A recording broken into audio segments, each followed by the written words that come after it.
down the line to be able to build out that generational wealth and be able to take on investors, be able to have something that, is tangible where people are interested in it, because sometimes the patent is more important than the product that you're actually building, because sometimes you may not be the right person to build what you have a patent on, but the patent itself may be of value where you can actually have, an investor come on and build the right product for you based off your patent. But if you own that patent, you still own the rights to that product or that product that is being built.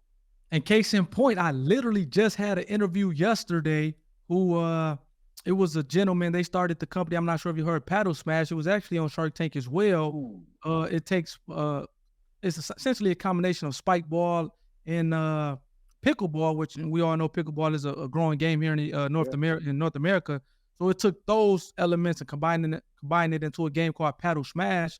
And again, like I said, they were on Shark Tank, but the okay. two guys who own the company, they weren't the creator of the IP. A guy by the name of Joe Bingham had 7 kids, I think, out in Utah. He invented the game, but he Ooh, didn't want to build the business or anything around it.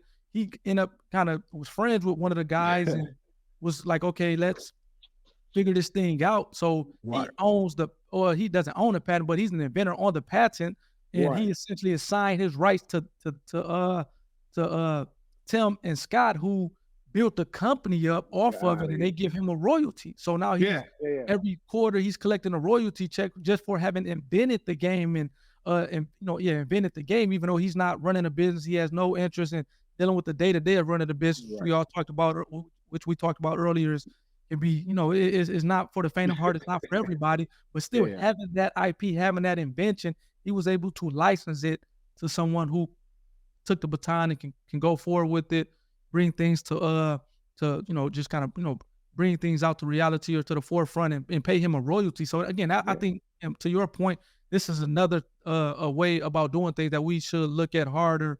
yeah, But again, that's kind of knowing the right people in good circles and things like that where yeah. those type of Or opportunities podcasts can like exist. you're doing now. Sure, Listen to these absolutely. podcasts. So yeah, so this is why, like, this stuff is important, that what you're putting out there and what you're trying to do, your voice is going to make a difference. People are going to stumble across this podcast and really take that serious and really see that, hey, intellectual property, that could be a lot of people.